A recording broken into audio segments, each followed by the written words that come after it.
अस्सलाम वालेकुम स्टूडेंट्स, हम आज कर रहे हैं चैप्टर नंबर 2 कम्प्लेक्स एनालिसिस का। जिल की बुक हम यूज़ कर रहे हैं, मेन कैंपस का कोर्स है 6 सेमेस्टर वालों का। तो आपने जो इसको फॉलो करना है ताकि स्टूडेंट्स को ज़्यादा से ज़्यादा मेन कैंपस का कोर्स मिल सके, ठीक है। सो मेन कैंपस के कोर्स के लिए आपने क्या करना है कि मेरे चैनल को सब्सक्राइब करना है, बेल आइकन को मस्ट प्रेस करें ताकि हर लेटेस्ट वीडियो का जो वो नोटिफिकेशन आपको मिल जाए, ताकि कोई वीडियो मिस ना हो सके, ठीक है। इसके अलावा आपने जो वो वीडियोस को शेयर करना है, ठीक है, वीडियो लिंक को, ताकि ज़्यादा से ज़्यादा आपके जितने भी क्लासमेट्स हैं या जितने भी आपके जानने वाले हैं जो जीसी मेन कैंपस जीसी से जब वो पढ़ रहे हैं, ठीक है, यानी कि प्राइवेट स्टूडेंट्स है या मेन कैंपस के स्टूडेंट्स हैं, तो उनको जब वो मेन कैंपस की चीज़ें मिल सकें, सॉल्यूशन मिल सकें एक्सरसाइजेस की।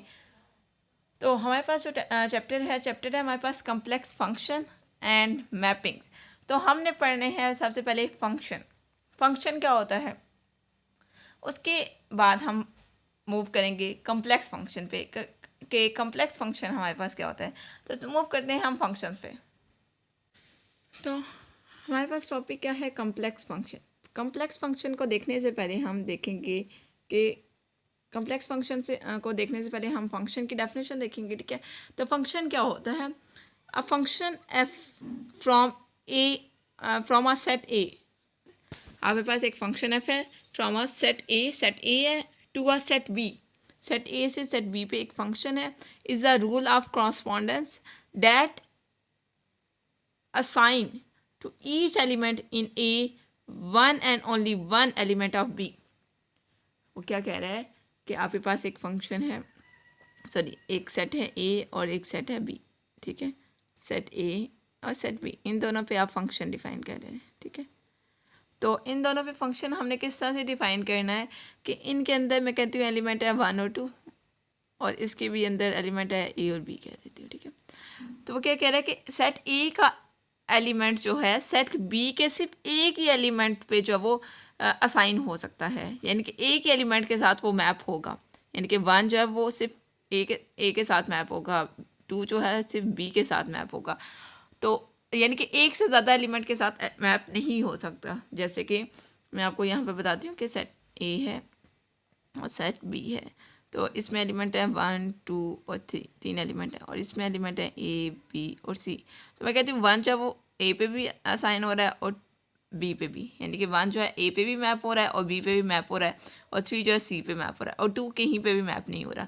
तो ये सेट ए है और ये सेट बी है। सेट ए के एलिमेंट जो हैं, देखिए सारे के हमने क्या बोला था कि सेट ए के जो एलिमेंट है सेट बी के एलिमेंट के साथ एक ही बार जब वो जाके मैप होंगे, तो वो एक बार नहीं हो रहे। इट मीन्स कि ये जो है ये फंक्शन नहीं है। लेकिन ऊपर वाला जो मैंने आपको बताया वो क्या है, फंक्शन है। आप अगेन डेफिनेशन पढ़ें, a function f from a set A से सेट बी पे आपने एक फंक्शन बनाना है। वो फंक्शन किस तरह से होगा, that assign to each element in A का हर element 1 and only 1 element in B. Assign किस तरह से होंगे, सेट ए का जो एलिमेंट है वो सेट बी के सिर्फ एक ही एलिमेंट पे जाके मैप होगा। तो उस कंडीशन में हम कहते हैं कि सेट ए और सेट बी के दरमियान क्या बन रहा है, एक फंक्शन, ठीक है। तो ये होगी फंक्शन की डेफिनेशन। अब कम्प्लेक्स फंक्शन की बात करते हैं। कम्प्लेक्स फंक्शन को देखने से पहले हम थोड़ा सा रियल फंक्शन को देख लेते हैं कि इसकी मज़ीद पढ़ लेते हैं, मज़ीद डिटेल इसकी देख लेते हैं। अब देखें आपके पास क्या है, in elementary calculus we study function whose input and output were real number. हमने कैलकुलस में क्या पढ़ा था कि जो हमारे पास किसी भी फंक्शन में आउटपुट और इनपुट क्या होते हैं, रियल नंबर्स होते हैं। तो ऐसे फंक्शंस को हम क्या बोलते हैं, रियल वैलिड फंक्शन बोलते हैं, ठीक है। आपने रियल वैलिड फंक्शन पढ़े होंगे कैलकुलस में। तो आपने क्या देखा होगा कि आपके पास एक फंक्शन है,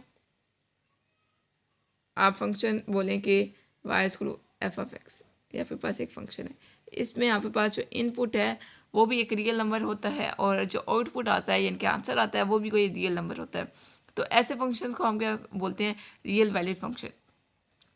और ऐसे फंक्शन जिनका इनपुट और आउटपुट क्या हो, कम्प्लेक्स नंबर हो, तो ऐसे फंक्शंस को हम क्या बोलते हैं, कम्प्लेक्स फंक्शन बोलते हैं, ठीक है। ऐसे फंक्शन को हम क्या बोलते हैं, कम्प्लेक्स फंक्शन बोलते हैं। मज़ीद हम इसकी डिटेल पढ़ लेते हैं और कम्प्लेक्स फंक्शन की डेफिनेशन पढ़ लेते हैं प्रॉपर। अब देखिए हम प्रॉपर डेफिनेशन पढ़ लेते हैं कम्प्लेक्स फंक्शन की। कम्प्लेक्स फंक्शन क्या होता है? Complex function is a function whose domain and range are subset of the set C of complex number। वो सारी बात क्या कह रहा है कि डोमेन क्या होती है, बेसिकली इनपुट होता है, और रेंज क्या होती है, आउटपुट होती है। ठीक है, ऐसा फंक्शन जिसकी डोमेन यानी कि जिसका जो इनपुट है वो सेट ऑफ कम्प्लेक्स नंबर में से होना चाहिए, सी में से होना चाहिए, और जिसकी रेंज भी सेट ऑफ कम्प्लेक्स नंबर्स में से होना चाहिए। मैं कहती हूँ अगर मैं कोई इनपुट देती हूँ 2+3 आयोटा, ठीक है, किसी फंक्शन में, कोई फंक्शन है हमारे पास, अपनी तरफ से कुछ लिख लेती हूँ एफ एफ जी कोई फंक्शन लिख लेते हैं हम, जी ही लिख लेते हैं चलें। तो हमारे पास ये जी है, तो जी की जगह जी पुट करेंगे तो आपके पास एक कम्प्लेक्स नंबर ही आएगा। ठीक है, यानी कि आपने जब वो डोमेन क्या दी, एक कम्प्लेक्स नंबर दी। ठीक है, और रेंज जो आई वो भी एक कम्प्लेक्स नंबर आई है। तो ऐसे फंक्शंस को हम क्या कहते हैं? कम्प्लेक्स फंक्शन कहते हैं। या आप मैपिंग से इस तरह से कह सकते हैं कि आपके पास दो सेट हैं, सेट ए और बी, इन दोनों में कम्प्लेक्स एंट्रीज हैं, तो कम्प्लेक्स नंबर का नंबर जो है वो कम्प्लेक्स नंबर पे ही जाके मैप होगा। ठीक है, मजीद इसको देख लेते हैं। अ complex function is also called a complex valid function of complex variable.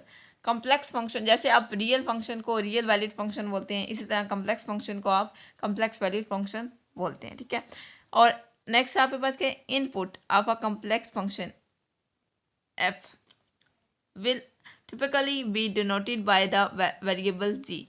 आपके पास जो कम्प्लेक्स नंबर का इनपुट है उसको हम जी से डिनोट करते हैं। इनके जी इक्वल्स टू कोई भी नंबर हो सकता है यहाँ पे कम्प्लेक्स नंबर, या आपने इनपुट देना है। And output of the variable, output को हम किस तरह से देखते हैं? W equal to F of Z, यानी कि इसको डब्ल्यू से डिनोट किया जाता है। W equals to F of Z, या डब्ल्यू बोलें या एफ ऑफ जी बोलें। जैसे आप रियल फंक्शन को आप बोलते हैं y is equal to F of x. ठीक है, y is equal to F of x आप बोलते हैं कि एक्स जो होता है यहाँ पे इनपुट होता है और वाई क्या होता है? आउटपुट होता है। इसी तरह से जी यहाँ पे इनपुट है और डब्ल्यू क्या है? यहाँ पे आउटपुट है। ठीक है, कम्प्लेक्स फंक्शन की। अब हम कुछ एग्जांपल्स देख लेते हैं कम्प्लेक्स फंक्शन की। क्या आपके पास एक एक्सप्रेशन है Z square minus into 2+ iota into Z. आपने क्या करना है? इसको इनके कम्प्लेक्स फंक्शन हमने देखना है इसका। तो कैसे करेंगे हम? जब वो जी इज टू आयोटा, जी यहाँ पे जी आपके पास गिवन है जी इज टू आयोटा, आपने क्या कैलकुलेट करना है? ओमेगा कैलकुलेट करना है, या डब्ल्यू। ठीक है, W is to F of Z होता है। ठीक है, तो फंक्शन आपके पास क्या है? फंक्शन दिस वन है, जी स्क्वायर माइनस 2+ आयोटा इंटू जी। तो जी की जगह हमने क्या पुट कर देना है? आयोटा पुट कर देना है। तो जी स्क्वायर है यानी कि iota square minus 2+ iota into Z है, तो जी की जगह आयोटा। इसको कैलकुलेट करेंगे तो -1 यानी कि आयोटा स्क्वायर -1, इन दोनों को मल्टीप्लाई करेंगे तो -2 आयोटा +1, ये एडअप होंगे, माइनस आयोटा सॉरी -1 और +1 कैंसिल हो जाएंगे, तो -2 आयोटा आपके पास आ जाएगा। ठीक है, तो यानी कि आपने इनपुट क्या दिया?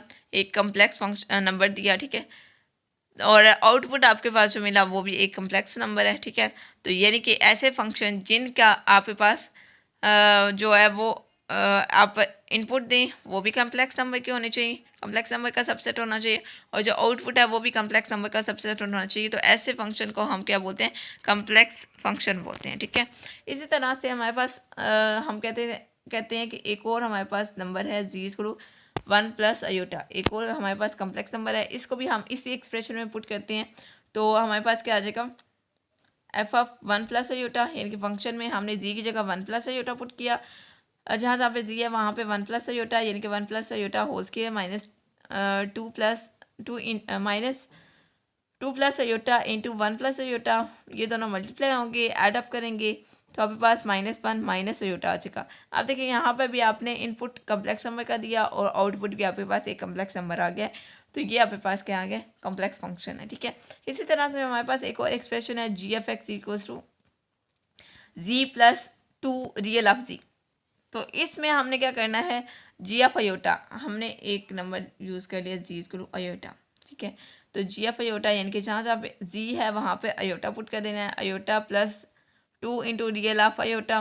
तो आपके पास क्या आ जाएगा, iota plus 2 of real part इसमें कोई भी नहीं है क्योंकि आप देखें रियल ऑफ अयोटा है लिखा हुआ है, इसका मतलब है रियल ऑफ 0 प्लस अयोटा। तो रियल पार्ट कौन सा है इसका फिर 0 है क्योंकि 0 प्लस अयोटा है ना, दिस वन 0 प्लस अयोटा है। तो यहाँ से आपने रियल पार्ट निकालना है, तो रियल पार्ट कौन सा है 0 है, तो हमने 0 लिख दिया। 0 मल्टीप्लाई होगा 2 से तो आपके पास 0 हो जाएगा, 0 प्लस अयोटा करेंगे तो अयोटा आंसर आ जाएगा। तो यहाँ पर भी आप देख सकते हैं आपका आउटपुट और इनपुट आप देख सकते हैं। तो यानी कि ये भी आपके पास कम्प्लेक्स फंक्शन है। इसी तरह से आपके पास एक और कम्प्लेक्स नंबर है जी इक्वल्स टू 2 माइनस 3 अयोटा। तो ये आपने पुट किया तो आपके पास एक कम्प्लेक्स नंबर आ गया, ये आपने खुद कैलकुलेट कर लेना, देख लेना है, ठीक है।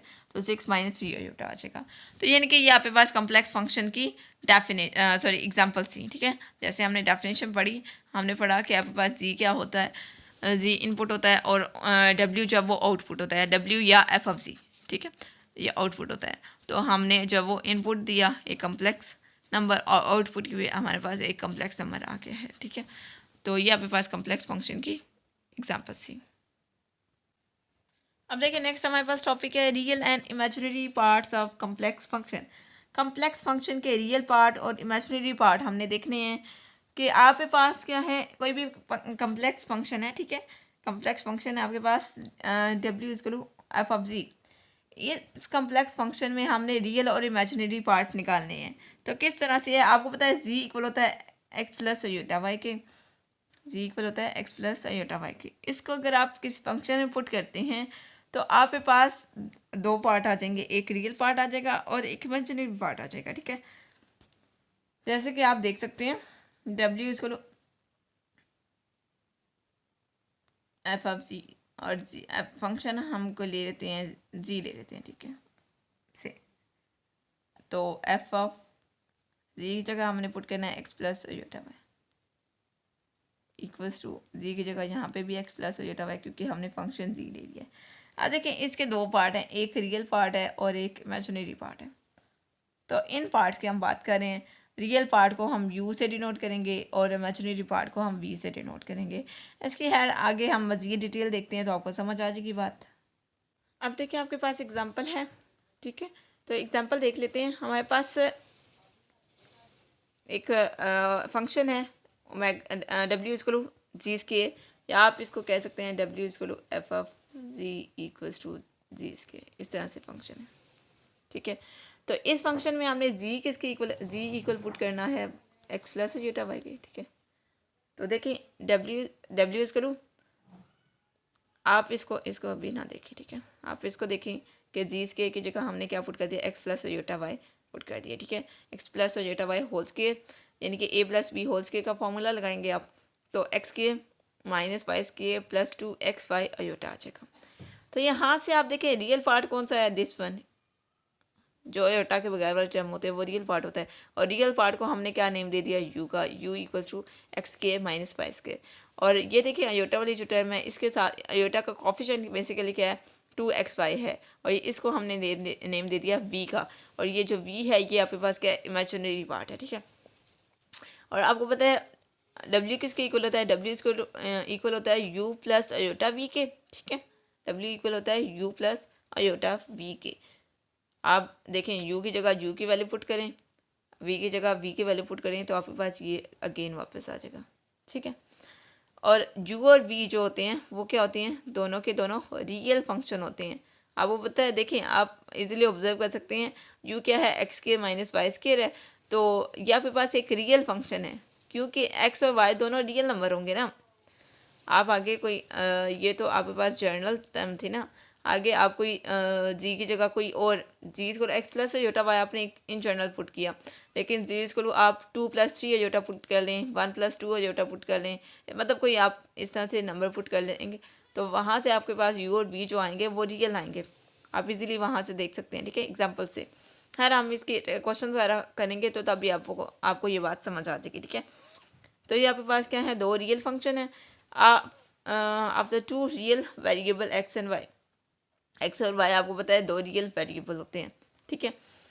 और इसको हम इंटरनली कैसे कह सकते हैं, इंटरनली हम इसको लिख सकते हैं f of ji equals to u of x y plus iota v of x y, क्योंकि आपको पता है यू आपके पास यू इक्वल है एक्स की है माइनस वाई की है, यानी कि यू किसका फंक्शन है, यू को अगर हम एक फंक्शन कंसीडर करते हैं तो यू आपके पास एक्स और वाई का फंक्शन है, और इसी तरह वी इक्वल है 2x वाई के, और वी भी आपके पास एक्स वाई का फंक्शन है।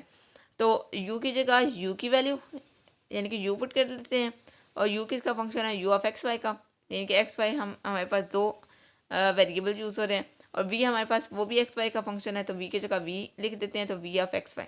तो ये आपके पास जनरल टर्म बन गया, ठीक है, दिस वन कम्प्लेक्स फंक्शन की, ठीक है, जिसमें हमने रियल और इमेजिनरी पार्ट देखे हैं। अब हम इसकी मज़ीद एग्जांपल्स वगैरह कर लेते हैं ताकि हमें बात समझ आ जाए। अब देखें हम कुछ एग्जांपल्स कर लेते हैं, रियल एंड इमेजिनरी पार्ट हम देख लेते हैं ये कम्प्लेक्स फंक्शन के। तो आपके पास क्या है, फंक्शन है हमारे पास F of ji equals to ji square minus into 2 plus iota Z है, ठीक है, और दूसरा फंक्शन है G of ji equal to Z plus 2 real of Z, ठीक है। तो यहाँ पर आपने क्या करना है, जी की जगह आपने क्या लिखना है, जी इक्वल है आपको पता है एक्स प्लस अयोटा वाई के, तो जी की जगह आपने X plus iota Y put करना है। तो F of ji equal to ji square है, तो जी स्क्वायर की जगह X plus iota Y minus 2 plus iota एसिड जी की जगह एक्स प्लस अयोटा वाई, ठीक हो गया। और इसको सारे को कैलकुलेट करेंगे, सॉल्व करेंगे। यहाँ पर A plus B whole square का फॉर्मूला लगाएंगे, तो एक्स के minus 2x plus Y minus Y square आ जाएगा, और इन दोनों को मल्टीप्लाई करेंगे तो आपके पास क्या आ जाएगा 2xy minus x minus 2y into iota. Actually ये जो टर्म है इसमें रियल पार्ट को सेपरेट किया गया है और इमेजिनरी पार्ट को सेपरेट किया गया है, तो यानी कि इसका स्केयर ओपन करेंगे तो ये वाली टर्म नहीं बनेगी, ठीक है, आपने यहाँ पे कंफ्यूज नहीं होना। इसका स्केयर ओपन करके मैं बता देती हूँ, एक्स स्केयर आ जाएगा माइनस वाई स्केयर आ जाएगा और प्लस 2xy अयोटा आ जाएगा, ये आ जाएगा।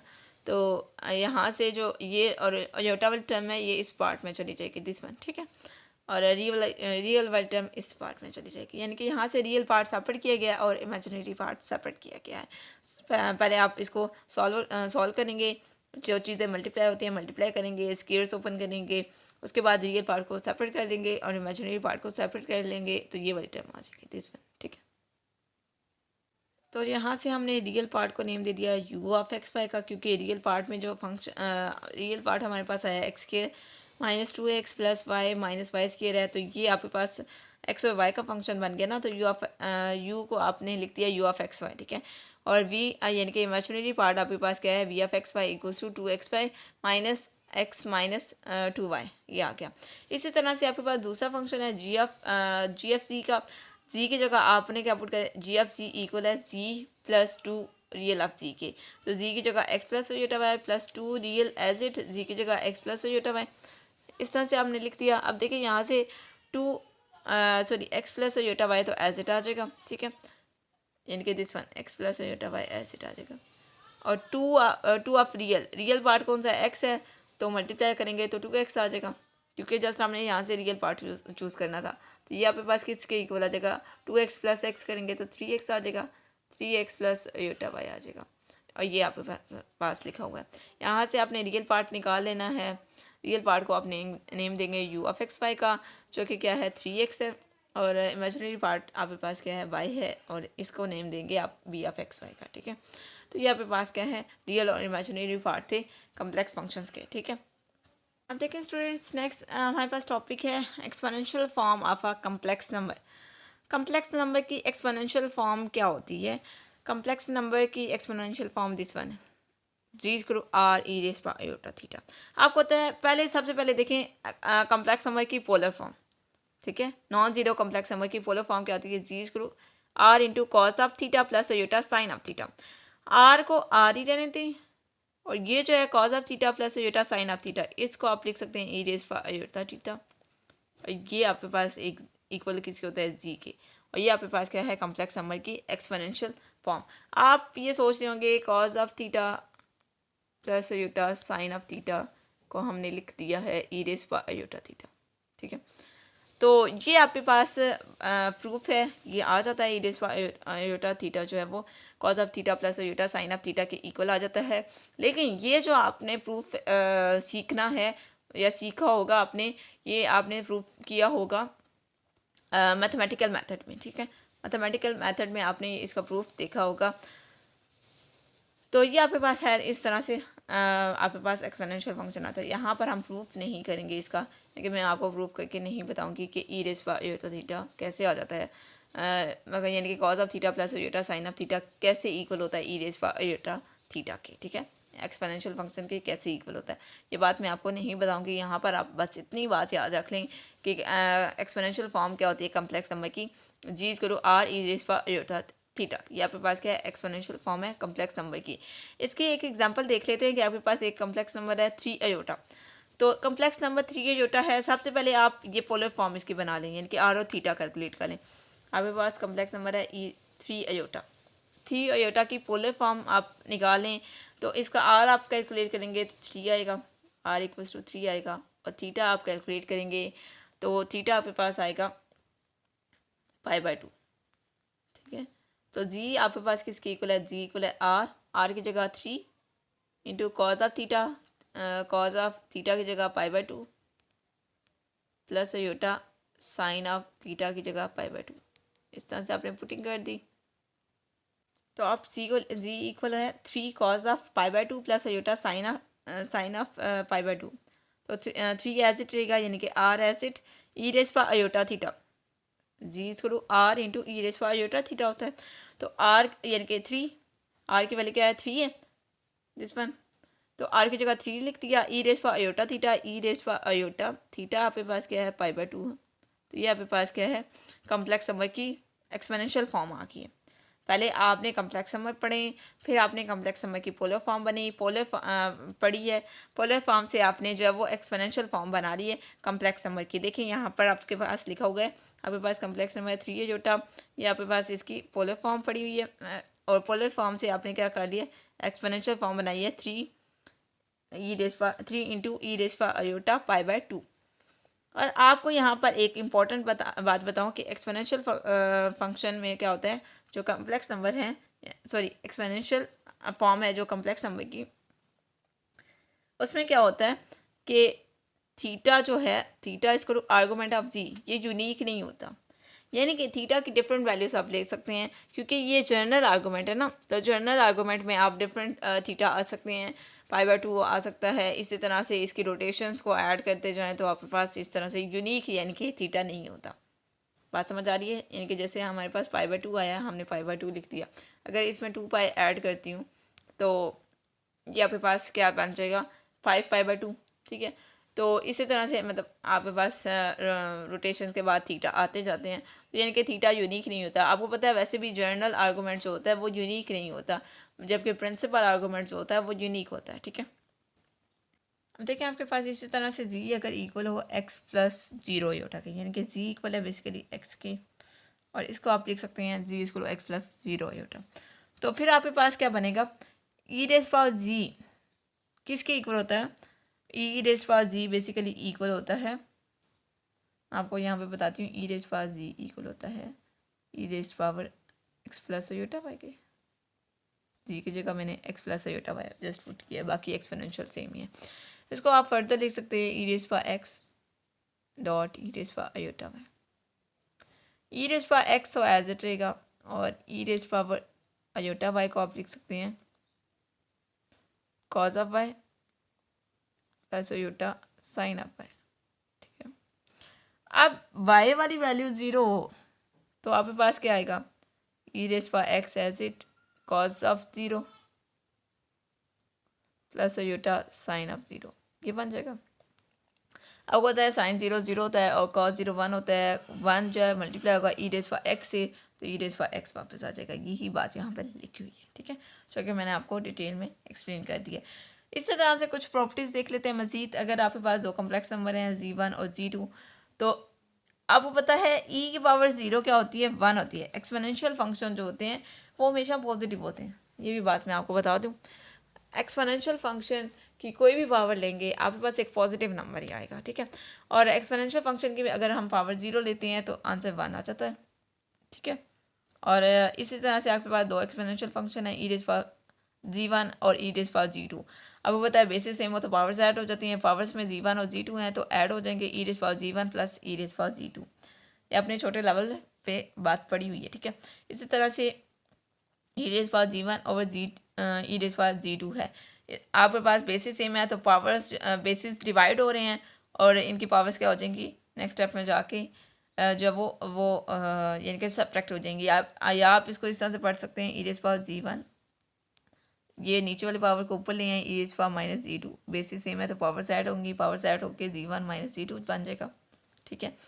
इसी तरह से e⁻g1 पावर क्या है n है तो आप इसको लिख सकते हैं e⁻n(g1) फॉर n क्या है आपके पास इंटीजर्स है, n बिलोंग कर रहा है सेट ऑफ इंटीजर्स में से, ठीक है। n बिलोंग कर रहा है सेट ऑफ इंटीजर्स में से। तो ये आपके पास कुछ प्रॉपर्टीज़ हैं एक्सपोनेंशियल फंक्शंस की कि आपके पास अगर एक्सपोनेंशियल फंक्शन में बेसिस सेम हो तो पावर्स ऐड हो जाती हैं कि एक्सपोनेंशियल फंक्शन है उसकी जो भी पावर है अगर एक्सपोनेंशियल फंक्शन की पावर में हो तो आप उसको ऐड अप कर सकते हैं। इसी तरह से अगर वो डिवाइड हो रहे हैं तो आप उनको सब्ट्रैक्ट कर सकते हैं। इसी तरह से अगर एक्सपोनेंशियल फंक्शन की कोई पावर हो और उसकी होल पावर हो तो आप उसको जो उन पावर्स को मल्टीप्लाई करके इस तरह से लिख सकते हैं। और आपको पता है एक्सपोनेंशियल फंक्शन की जो पावर 0 हो तो 1 आता है आंसर। और इसी तरह से कोई और पावर लेंगे तो आपके पास एक्सपोनेंशियल फंक्शन की कोई भी पावर लेंगे तो आंसर पॉजिटिव आता है, यानी कि एक्सपोनेंशियल फंक्शन सारे के सारे क्या होते हैं पॉजिटिव होते हैं, नेगेटिव नहीं होते। ये बात आपने याद रखनी है। देखिए नेक्स्ट हमारे पास टॉपिक है पोलर कोऑर्डिनेट्स। पोलर कोऑर्डिनेट्स में यानी कि हमने कम्प्लेक्स नंबर को पोलर फॉर्म में पढ़ा था और उसके अलावा हमने कम्प्लेक्स फंक्शन पढ़े हैं। कम्प्लेक्स फंक्शन में हमने देखा है कि दो चीज़ें हैं हमारे पास। एक तो हमारे पास कम्प्लेक्स फंक्शन u(x, y) यानी कि x, y के फॉर्म में कार्टेशियन फॉर्म में हमने कम्प्लेक्स फंक्शन पढ़े और उन कम्प्लेक्स फंक्शन की हमने फर्दर देखा कि आप उसके कम्प्लेक्स फंक्शन का रियल पार्ट होता है और एक इमेजिनरी पार्ट होता है। अब हमने कम्प्लेक्स फंक्शन को पोलर फॉर्म में भी पढ़ा है। तो कम्प्लेक्स फंक्शन की पोलर फॉर्म क्या होती है, g r cos of theta plus iota sine of theta. तो अब हम देखने लगे हैं कि ये जो पोलर फॉर्म है तो इस पोलर फॉर्म के रियल और इमेजिनरी पार्ट कैसे होते हैं, किस टाइप के होते हैं। तो आपको पता है कम्प्लेक्स फंक्शन की पोलर फॉर्म ये होती है g r cos of theta plus iota sine of theta. And इसकी एक्सपोनेंशियल फॉर्म क्या होती है, g r cos r e iota theta. और इसकी कार्टेशियन फॉर्म क्या होती है, g x plus iota y. ये आपके पास कम्प्लेक्स नंबर की कार्टेशियन फॉर्म होती है। अब देखें कम्प्लेक्स फंक्शन में हमने क्या करना है, कम्प्लेक्स फंक्शन है हमारे पास w f(c), इसमें हमने रिप्लेस करना है c की जगह r cos of theta plus iota sine of theta. जब हम इसकी कार्टेशियन फॉर्म चेक कर रहे थे, कार्टेशियन फॉर्म में हम रियल और इमेजिनरी पार्ट चेक कर रहे थे तो तब हम z की जगह x plus iota y put कर रहे थे। लेकिन जब हम इसकी चेक कर रहे हैं पोलर फॉर्म में, हम इसके real and imaginary part check कर रहे हैं तो तब हम इसकी पोलर फॉर्म पुट करेंगे, यानी कि r cos of theta plus iota sine of theta, ये हम पुट करेंगे। और ये जब हम पुट करेंगे तो हमारे पास फंक्शन क्या बनेगा, f(c) बनेगा equals to u(r) theta plus iota v(r) theta, ये बनेगा। ये कैसे बनेगा ये हम एग्जांपल से देखेंगे और बन जाएगा हमारे पास, ठीक है। अब देखें u(r) थीटा और v(r) थीटा ये हमारे पास क्या होते हैं, रियल एंड इमेजिनरी पार्ट होते हैं किसी फंक्शन f के, ठीक है। अब देखिए हमारे पास एक एग्जांपल है। एग्जांपल में हमारे पास फंक्शन क्या है, f(g) है। g की जगह हमने क्या पुट करना है, r cos of theta plus iota sine of theta. अब देखें f(g) है, g की जगह हमने क्या पुट किया, g की जगह हमने पुट किया है r cos of theta plus iota sine of theta whole square. अब हमने इसका होल स्क्वायर ओपन करना है। सबसे पहले हम आर स्क्वायर का यानी कि आर का स्क्वायर ओपन कर लेते हैं तो आर स्क्वायर आ जाएगा। बाकी जो अंडर वाई टर्म है cos of theta plus iota sine of theta, तो इसका भी हमने स्क्वायर ओपन करना है। तो यहाँ पर हम सिंपली जो वो डी मॉर्विस फार्मूला लगा देंगे। आपको पता है डी मॉर्विस फार्मूला क्या होता है, डी मॉर्विस फार्मूला मैं आपको याद करवा देती हूँ। Cos of theta plus iota sine of theta whole power क्या हो, n हो, तो आप इसको लिख सकते हैं cos of n theta plus iota sine of n theta. ठीक है, ये आप लिख सकते हैं। ये यहाँ पे पास है डी मॉर्विस फॉर्मूला। अब देखें आर स्क्वायर, तो आर स्क्वायर होगा, ये दोनों टर्म में हमने मल्टीप्लाई कर दिया था। नेक्स्ट स्टेप में आप बारी बारी स्टेप करेंगे तो आपको समझ आ जाएगी। बाकी ये वाली अंदर वाली टर्म ले लें, cos of theta plus iota sine of theta whole square है। तो थीटा के साथ आपने क्या मल्टीप्लाई कर दिया, 2 मल्टीप्लाई कर दिया, क्योंकि जहाँ पे देखें डी मॉर्विस फार्मूला के अकॉर्डिंग एन थीटा आता है ना, एन अगर पावर हो तो एन थीटा, 2 अगर पावर है तो 2 थीटा आएगा, यानी कॉज ऑफ थीटा और साइन ऑफ थीटा आ गया। साथ आपके पास आयोटा भी आएगा डेफिनेटली। तो ये आपके पास क्या है, आपने पुट कर दिया पोलर फॉर्म जो थी कम्प्लेक्स नंबर की, ये आपने पुटिंग कर दी, क्योंकि आपने पोलर कोऑर्डिनेट्स निकालने हैं, इनके polar real and imaginary part निकालने हैं कम्प्लेक्स नंबर के। तो यहाँ से रियल पार्ट कौन सा है, दिस वन, और आप इसको लिख सकते हैं रियल पार्ट को यू ऑफ आर थीटा, क्योंकि ये रियल पार्ट आर और थीटा की फॉर्म में ना, u of r theta equals to r square cos of 2 theta. और इमेजिनरी पार्ट को आप लिख सकते हैं v of r theta, v of r theta किसके इक्वल होगा, r square sine of 2 theta की इक्वल होगा, ये आप लिख लेंगे। ठीक है, हमारे पास कम्प्लेक्स एनालिसिस का चैप्टर नंबर 2 है, कम्प्लेक्स फंक्शन एंड मैपिंग्स। तो इसका हमने आज फर्स्ट टॉपिक देखा है। आई होप स्टूडेंट्स का आपको फर्स्ट टॉपिक समझ आ गया होगा। नेक्स्ट लेक्चर में हम इसी फर्स्ट टॉपिक से रिलेटेड जो वो एग्जाम्पल एक्सरसाइज के क्वेश्चन करेंगे, यानी कि हम एक्सरसाइज 2.1 करेंगे। तो आपने क्या करना है कि वीडियो को कंप्लीट वॉच करें, ताकि आपको मेन कैंपस का कोर्स समझ आ सके कि मेन कैंपस का कोर्स क्या है, और ज़्यादा से ज़्यादा शेयर करें ताकि हर स्टूडेंट को मेन कैंपस का कोर्स मिल सके, जिसमें आप जैसे बच्चे बोलते हैं कि हमारे पास पेपर सीन आ गया है, या हमारी आउटलाइन चेंज हो गया, एकदम से यूनिवर्सिटी ने आउटलाइन चेंज कर दिया, ये वो बच्चे बड़े परेशान हो जाते हैं, पेपर सर पे होते हैं। तो ये परेशानी से बचने के लिए आप क्या करें, मेरे चैनल को फॉलो करें, वीडियोस वॉच करें, कंप्लीट लेक्चर्स देखें, तो आप इस चीज़ से बच जाएंगे और आपको मेन कैंपस का कोर्स मिल जाएगा, जिससे आपका पेपर ईजी हो जाएगा। ठीक है, पेपर अटैम्प्ट करना बड़ा ईजी हो जाएगा। ओके स्टूडेंट्स, अल्लाह हाफिज़।